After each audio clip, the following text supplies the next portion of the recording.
Bom dia! O tema do nosso pai é depressão na infância e juventude. A nossa orientadora é a Renata Cieiro Fernandes e o grupo é composto pela Daniela Cristina de Oliveira, Diana Neves, Letícia Trete Fiel de Carvalho e Sandra Cristália Tenório de Lima. A problemática refere-se às consequências da depressão na infância e na juventude, afetando a saúde, vida social e escolar.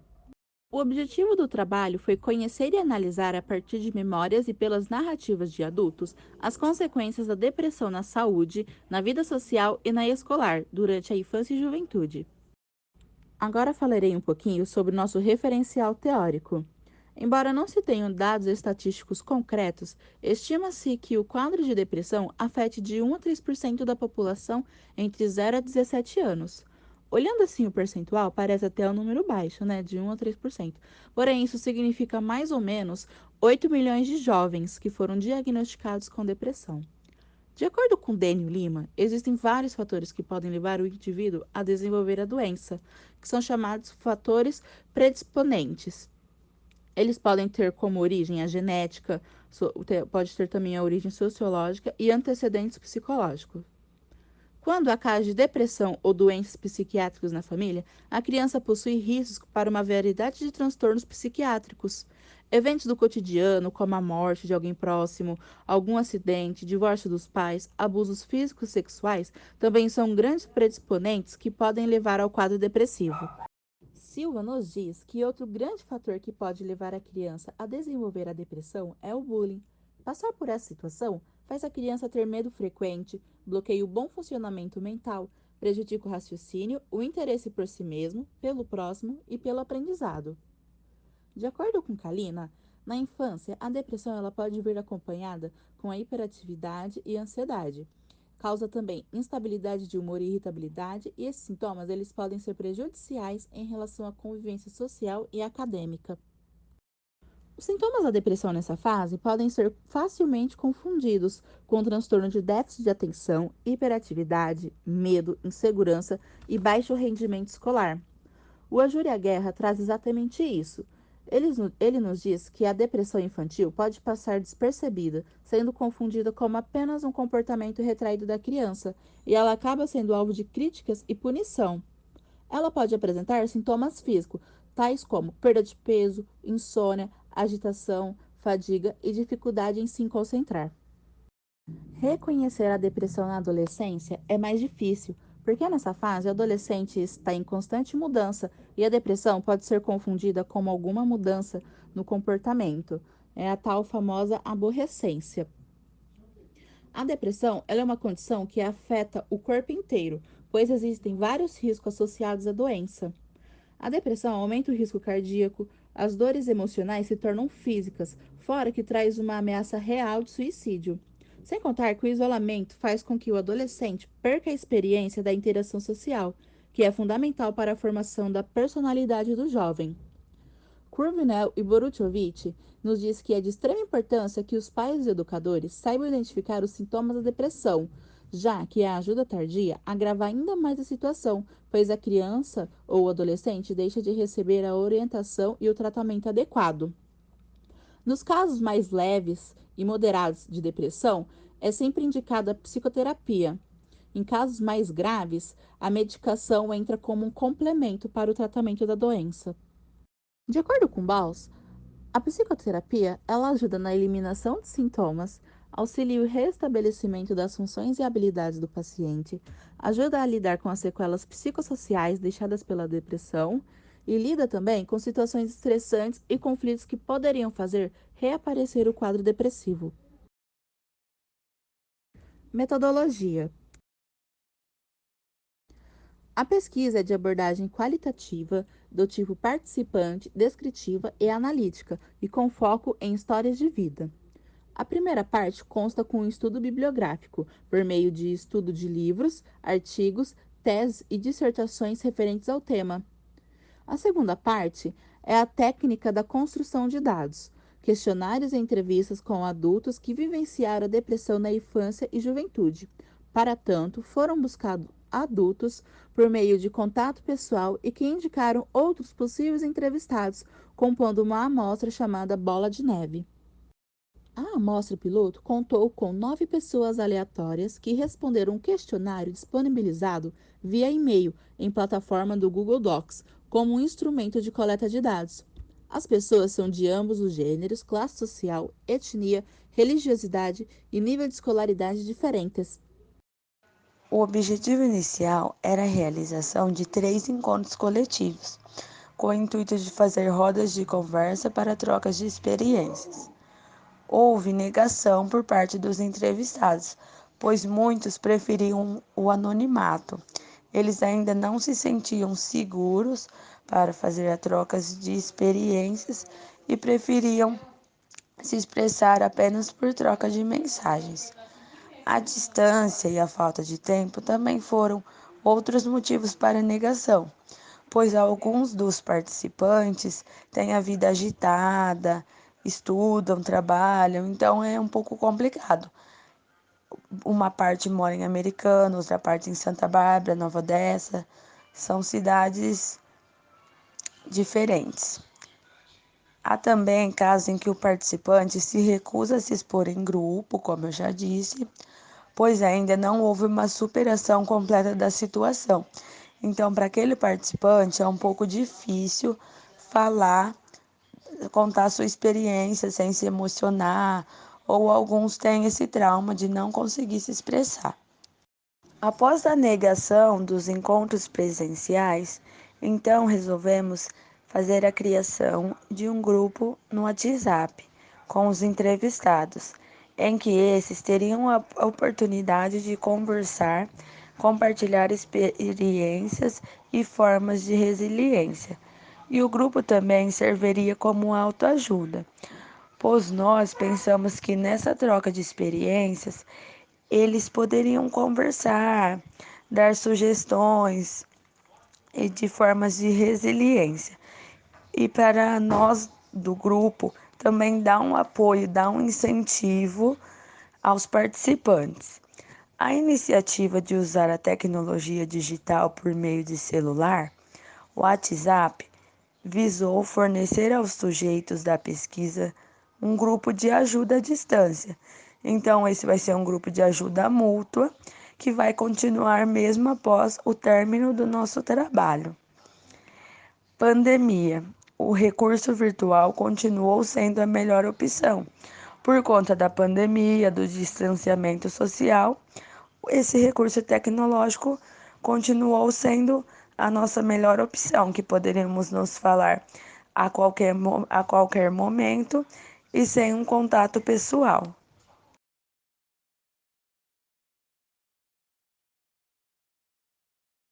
Então, como eu já citei anteriormente, é um compromisso ético e de responsabilidade social. O grupo se dispõe a permanecer disponível para qualquer necessidade dos sujeitos, mesmo após a finalização do trabalho. Então, como o nosso grupo do WhatsApp é um grupo de ajuda mútua, ele vai permanecer para ajudar esses participantes. O roteiro do questionário. As perguntas foram separadas por seção. Primeiro, os dados gerais sobre a depressão, o contexto familiar, o contexto escolar e formas de superação. Nós fizemos assim para detectar melhor as causas, detectar as formas de superação, para ter uma melhor organização dos casos. No campo sobre a depressão, foi questionada a causa ou motivo da depressão. Os motivos são diversos, sendo eles: J cita, não sei qual. Então, podemos ver que às vezes a pessoa nem sabe o que ocasionou a depressão, às vezes essa depressão ela já tinha com ela e ela não consegue detectar o que veio a ocasionar. L e H relatam que foi a partir de um abuso sexual da própria família. M diz que foi a respeito da sua orientação sexual, por conta do preconceito, por conta da própria pessoa mesmo, às vezes, não se aceitar por conta da sociedade. S e C dizem que foi morte de uma pessoa próxima. Isso acontece muito quando você perde um ente querido, as forças recaem. Então, são um motivo muito frequente da depressão. E LC diz que por solidão, que também ocorre. A respeito do contexto familiar, foi questionado como se relacionava com familiares e eles com você durante a depressão. J responde: nos relacionávamos normal, não conversava sobre isso com ele. A resposta de L se assemelha com a de J. Ninguém notou, nem comentei. Já em, já em resposta à mesma pergunta, H responde: eu fiquei muito diferente, mas conseguia esconder bem o que eu sentia. Então ninguém percebeu. Eu sabia que eu tinha algo errado, mas para minha família era só aborrecência, como eles falam. Então, o contexto familiar é algo muito difícil, pois as famílias às vezes não percebem, às vezes pensam que é só uma fase da adolescência, da juventude, e não percebem os sintomas, não percebem essas mudanças. Então, como pudemos ver, nota-se que o diálogo era algo incomum entre as famílias. Os entrevistados possuíam receio em conversar com eles, e quando a família de H percebeu a mudança de comportamento, acharam que era apenas uma fase da adolescência. No campo do questionário que fala sobre amizades, a pergunta em questão era: como os amigos reagiam e agiam com relação à sua depressão? Dos 9 que responderam o questionário, apenas uma pessoa disse que houve preocupação e ajuda dos amigos. Outra respondeu que alguns amigos a alertavam que algo estava errado com ela. Os outros 7 alegam que não tiveram ajuda de nenhum amigo, mesmo conversando sobre o problema. No caso de Ellie, além de ter que enfrentar a depressão, ainda sofria bullying dos amigos por ser gorda. A resposta que mais chamou atenção foi a de Ellie, que diz: sempre faltou amigos. Dos 9 participantes, apenas um relata que conseguiu superar por completo. Os outros 8 afirmam que a superação ainda não se deu totalmente. Vou ler alguns trechos da fala dos participantes. Eu penso que a depressão não se cura, ela simplesmente some e volta depois. Há dias que eu estou bem, não me sinto mal e nem nada. Outros dias que eu me sinto uma pior pessoa do mundo. Tenho crise e passo mal. É difícil tentar sair desses momentos, disse S. Outro participante. Não acredito que tudo esteja superado. Hoje sou uma pessoa muito mais estabilizada emocionalmente. Sei controlar mais minha ansiedade. Sei meus limites. Então, diria que o autoconhecimento é a maior chave para a superação, mas é um processo extremamente dolorido e demorado, com altos e baixos, disse o M. São muito fortes essas falas, todas as entrevistas. Foi muito dificultoso para o grupo, porque a depressão na infância e adolescência já é um tema polêmico, delicado, e quando a gente começou a fazer as pesquisas e percebemos o que desencadeava a depressão, foi muito difícil para o grupo trabalhar com isso, porque eram assuntos delicados. Eram morte, assédio sexual, preconceito. Então, nós tínhamos que escolher as perguntas certas. tentar fazer os questionamentos e usar as expressões certas. Então foi assim, umas pesquisas fortes, uma entrevista também, mas foi algo gratificante para o grupo e nós tentamos ajudar os participantes. Suicídio. De acordo com a Organização Mundial da Saúde, o suicídio está entre a segunda e terceira causa mais frequente de morte no mundo. No Brasil, são 24 suicídios por dia, sendo a terceira causa de mortes entre jovens de 15 a 35 anos. Nos foi indicado um site onde continham informações e dados sobre suicídios aqui na nossa região metropolitana. E, de acordo com o Centro Colaborador em Análise de Situação da Saúde da Faculdade de Ciências Médicas lá da Unicamp, na cidade de Campinas, o número de suicídio triplicou desde os anos de 90. De 1999 a 2013, foram registrados 547 suicídios na cidade. Já em Santa Bárbara do Oeste, registrou-se 88 suicídios. Em Nova Odessa, neste mesmo período, o número de mortes é de 22. E a Americana chega a mais de 122 casos de suicídio em menos de 15 anos. No questionário disponibilizado para os participantes, havia o campo sobre suicídio. Uma das perguntas era se já lhe ocorreram pensamentos suicidas. Dos 9 que responderam o questionário, apenas um disse que nunca pensou no fato de tirar a própria vida.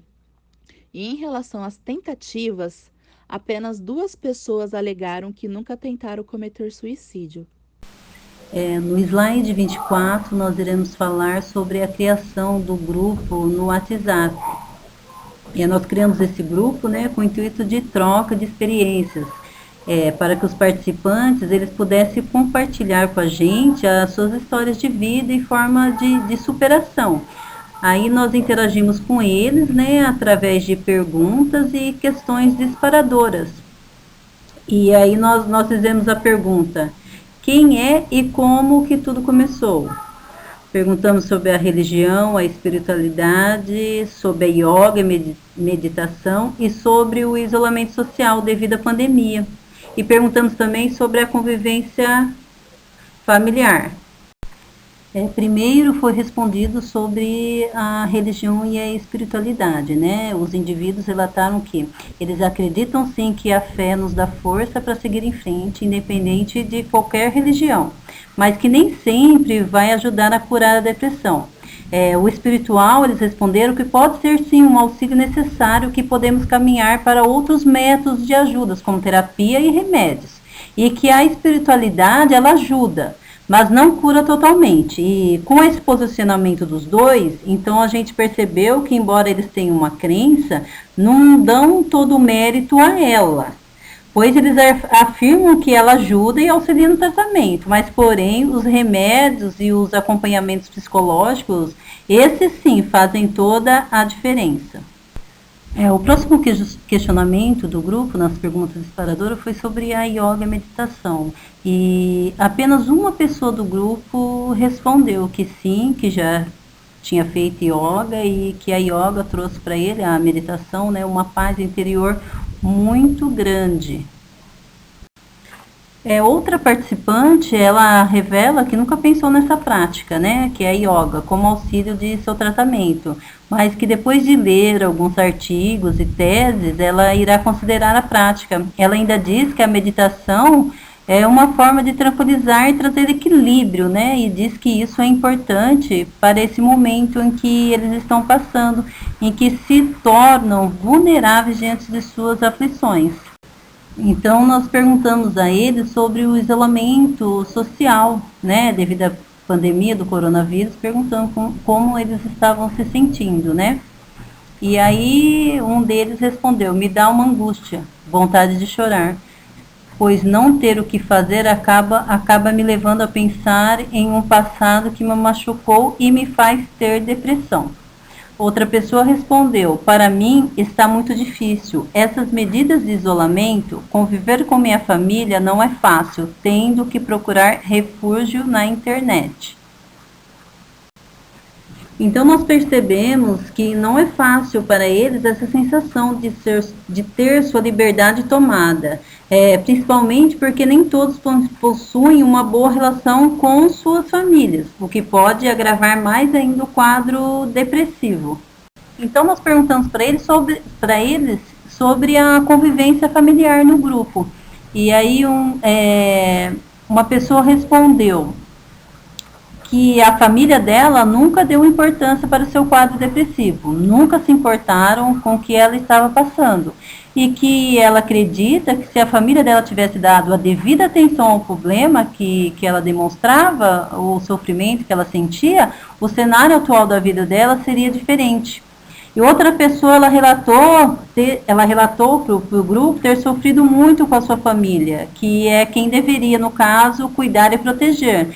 Foi a causa da sua dor e sofrimento. Ela sofreu muito por a família não dar aquele apoio do qual ela precisava naquele momento, né? Então, acredito que ela respondeu que em casos onde há uma boa estrutura familiar, os meios de tratamento sejam mais eficazes, né?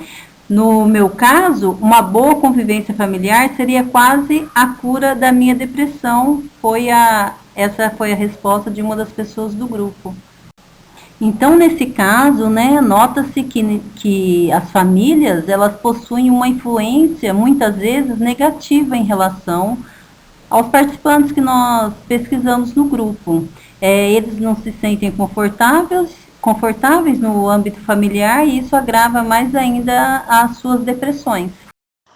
O grupo no WhatsApp auxilia e desenvolve a escuta sensível, o ato de se aproximar e ser ouvinte de outra pessoa. Praticar a empatia se colocando no lugar do outro para compreender suas dificuldades. Entre os participantes, mulheres estão mais expostas e disponíveis para falar sobre o que acontece emocionalmente. São mais comunicativas e não possuem receio de se expressarem. Foram encontrados menos homens dispostos a participarem da pesquisa, e o que participou pouco interagiu. Foi possível constatar que a opção sexual pode estar envolvida em casos de depressão, pois o participante homossexual afirma que sua sexualidade foi um agravante para a depressão, pois por muito tempo precisou reprimir seus desejos e sua verdadeira identidade, por medo de represália, e quando conseguiu se libertar desse sentimento de encarceramento, sofreu pressão advinda da família, o que resultou em sua depressão. Com relação à classe social, a depressão está presente em todas, desde aos mais pobres aos mais ricos. Todos são suscetíveis a desenvolverem a doença. No caso dessa pesquisa, houve mais facilidade para se falar do assunto com pessoas advindas da classe média baixa.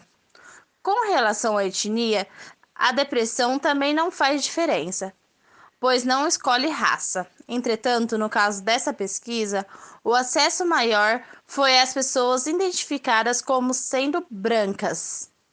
A respeito da religiosidade, a amostragem de participantes é variada, e há quem faça menção à importância dela para o enfrentamento da depressão, mas não atribui a ela a cura. Alguns alegam que obtiveram forças para enfrentar a doença por meio de suas práticas religiosas, porém nenhum deles atribuíram a cura da depressão à religião. O nível de escolaridade presente na amostra é variado, mas percebe que os tem maior escolaridade e pertence à classe média e média alta. É importante ressaltar que também se nota que a baixa escolaridade se relaciona com a depressão, pois as pessoas deixam de frequentar a escola, abandonando os estudos, como aliados à busca da cura da depressão. Quanto às formas de superação e resiliência, embora os participantes afirmem a importância de métodos alternativos e complementares, não prescindem da terapia e da medicação como aliados à busca da cura da depressão. Todos eles afirmam que sozinho é difícil fazer o enfrentamento e que participar de grupos tanto presenciais, amigos, trabalhos e escola, quanto digitais, redes sociais, tecnologias à distância, como afirma Muniz, é importante e necessário. Agora, para finalizar o trabalho, eu vou falar das nossas considerações finais.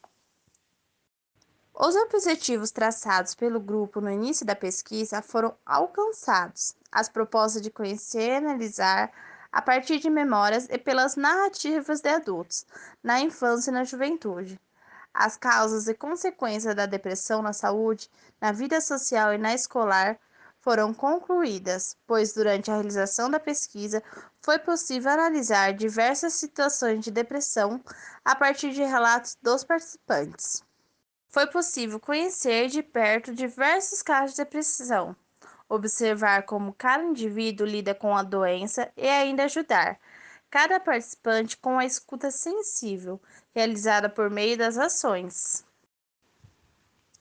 Este pai foi de grande valia para cada uma de nós, pois tivemos a oportunidade de ter uma experiência que nunca havíamos tido. Ter esse contato de perto com pessoas com uma realidade diferente da nossa agregou em nossas vidas e levaremos essa experiência conosco. Muito obrigada pela atenção e essa foi a nossa apresentação do nosso pai.